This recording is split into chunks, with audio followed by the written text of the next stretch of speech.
सुप्रभात प्यारे छात्रों, आज मैं आपको 9वीं कक्षा का दूसरा पाठ बिल्ली का बिलंगुड़ा पढ़ा रही हूँ। इसके लेखक हैं राजेंद्र लाल हांडा। प्रस्तुत पाठ में लेखक हांडा जी ने हास्य के माध्यम से गलतफहमी के कारण उत्पन्न विशेष स्थितियों का वर्णन किया है। एक समय था जब घरों में बिल्ली का आना जाना बुरा समझा जाता था, परंतु आजकल की परिस्थिति के कारण पुराने विचारधारा को कोई मानता नहीं था। वही विचार ठीक समझा जाता है जिससे काम चले। पिछले दिनों लेखक के घर में बहुत चूहे हो गए थे। उन्हें घर से निकालने के बहुत प्रयत्न किए गए, पर एक न चली। आटे और अनाज के लिए लोहे के ढोल बनवाए गए। यह उपाय कुछ दिनों तक उपयोगी रहा। चूहे आग बचाकर इन ढोलों में भी घुसने लगे। लेखक के मित्रों से इस समस्या पर चर्चा की। आखिर घर में एक बिल्ली पाए जाए, यह फैसला हुआ। चुनांचे एक बिल्ली लाई गई। चुनांचे मतलब इसलिए इसकी खूब खातिर होने लगी। कभी बच्चे दूध पिलाते, कभी रोटी देते। उसने विधिपूर्वक चूहों का सफाया शुरू कर दिया। देखते ही देखते चूहे घर से गायब हो गए। सब लोग बड़े खुश हुए। बिल्ली प्रायः सब लोगों की थाली से झूठा नहीं खाती, इसलिए लेखक के घर वालों को इसका कोई खर्चा नहीं पड़ा। 2 महीने बाद वह समय आया जब हम चूहों को तो भूल गए और बिल्ली से तंग आ गए। हमने सोचा चूहे तो खाली अनाज ही खाते थे, कम से कम परेशान तो नहीं करते थे। यह बिल्ली खाने भी कम नहीं और हमें तंग भी करती रहती है। उसके प्रति हमारा व्यवहार बदल गया। बिल्ली भी कम समझदार जानवर नहीं। जो शेर के काबू में नहीं आई, वह हमसे कैसे मात खाती। मात खाना मतलब हार जाना। उसने भी अपना रवैया बदल दिया। रवैया मतलब प्रवृत्ति। हमारे आगे पीछे फिरने के बजाय वह रसोई के आसपास कोने में दुबक कर बैठ जाती। जब मौका लगता मज़े से जो जी में आता खाती। मौका लगना, अवसर मिलना। इस तरह चोरी करते बिल्ली कई बार पकड़ी गई। एक दिन सुबह उठते ही लेखक रसोई में कुछ लेने गए। देखते हैं कि कड़े हुए दूध की दही जो रात को बड़े चाव से जमाया गया था, बिल्ली खूब मज़े से खा रही है। अब चिंता हुई कि बिल्ली से कैसे पीछा छुड़ाया जाए। लेखक का नौकर बहुत होशियार था। रात को काम खत्म करके जाने से पहले उसने खाली बोरी के अंदर 2 रोटियां डाल दी और चुपके से एक तरफ खड़ा होकर बिल्ली का इंतजार करने लगा। बिल्ली आई, वह एकदम रोटियों पर झपटी। नौकर ने तुरंत बोरी का एक सिरा पकड़कर उसे ऊपर से बंद कर दिया। रस्सी के साथ बोरी का मुंह बांध दिया गया। अब रात के 10 बजे थे। लेखक ने अपने नौकर अमरू से कहा कि सवेरे बिल्ली को कहीं दूर छोड़ आए, जिससे वह इस घर में वापस न आ सके। दूसरे दिन सुबह घर के लोगों को चाय पिलाते पिलाते अमरू को 8 बज गए। लेखक ने उसको याद दिलाया, बिल्ली को भूली भटियारिन की तरफ छोड़कर आना है। बोरी कंधे पर लटका अमरू चल दिया। बात आ गई हो गई। लेखक स्नान आदि में व्यस्त हो गए क्योंकि उनको 9:30 बजे दफ्तर जाना था। गुसल खाने में लेखक को जोर की शोर सुनाई दी। लेखक नहाने में व्यस्त थे और कुछ गुनगुना रहे थे, इससे लेखक ने ध्यान नहीं दिया। 2 मिनट के बाद फिर शोर शुरू हुआ। लेखक ने सुना उनके घर के सामने कोई आवाज लगा रहा है। आपका नौकर पकड़ लिया गया है। अगर आप उसे छुड़ाना चाहते हैं तो छप्पर वाले कुएं पर पहुंचिए। यह बात सुनकर लेखक हैरान हो गए।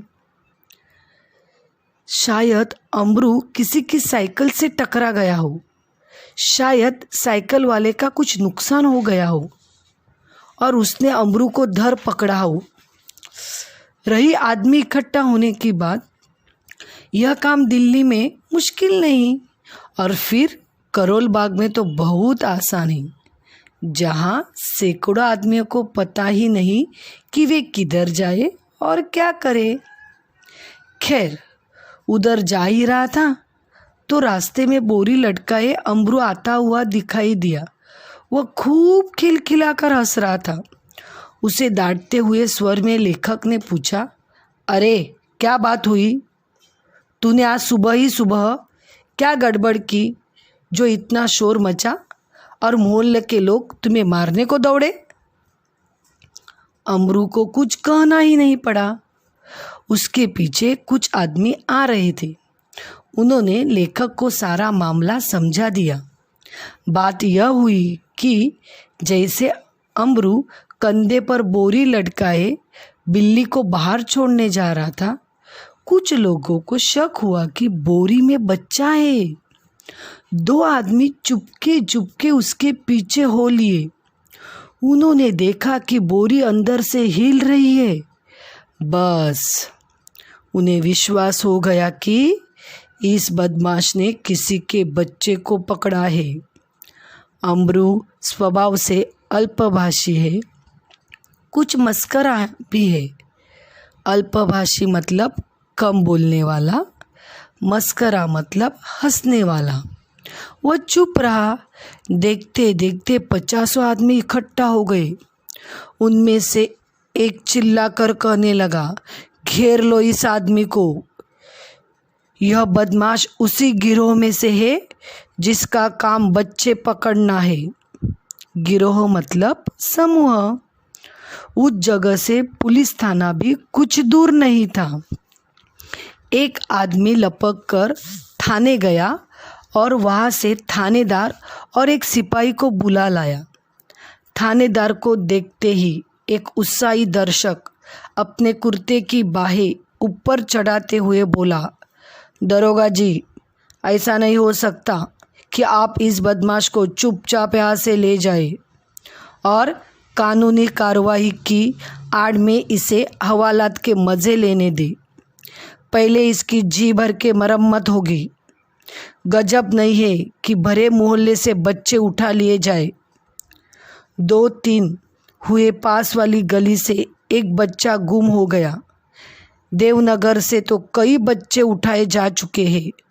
आप बाद में इसके साथ चाहे जो करे, पहले हम लोग इसकी पिटाई करेंगे। भीड़ में से दसियों ने इस सुंदर प्रस्ताव का समर्थन किया और लोग अमरू को पीटने के लिए मानो तैयार होने लगे। उन दिनों दिल्ली में बड़ी सनसनी फैली हुई थी। नगर के सभी भागों में बच्चों के उठाए जाने की खबरें आ रही थी।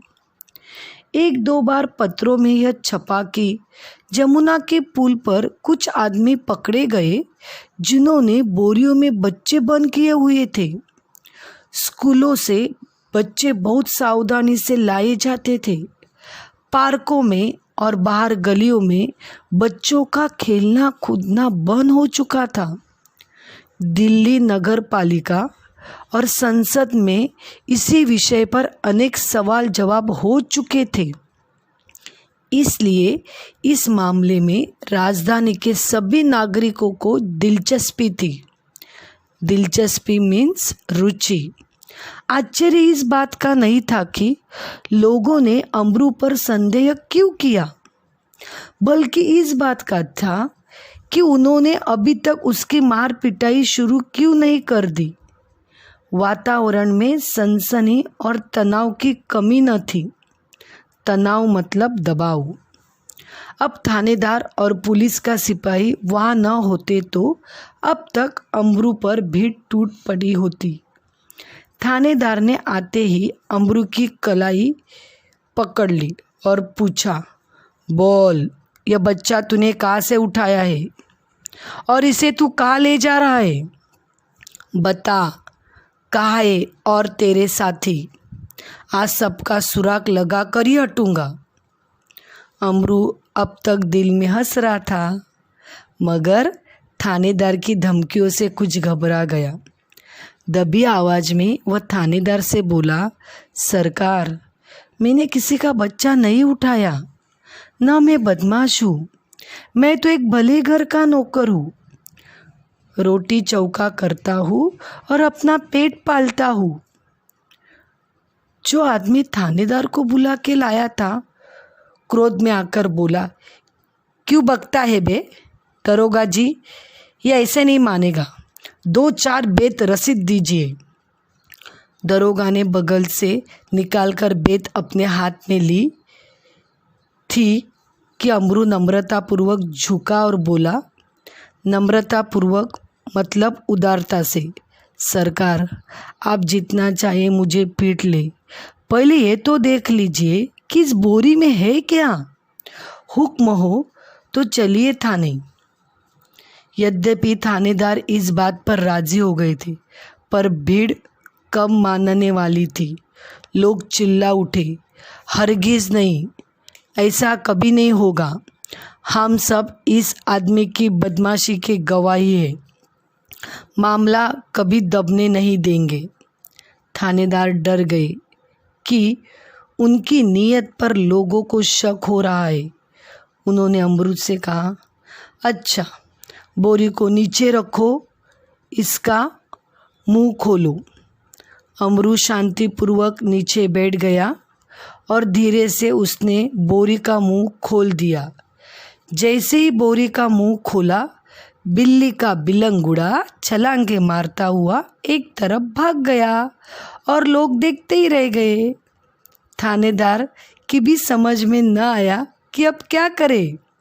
वह थाने की तरफ मुड़ा और एक तांगे वाले की पीठ पर बेत मारते हुए बोला, जानते नहीं कि रास्ते में तांगा खड़ा नहीं करना चाहिए।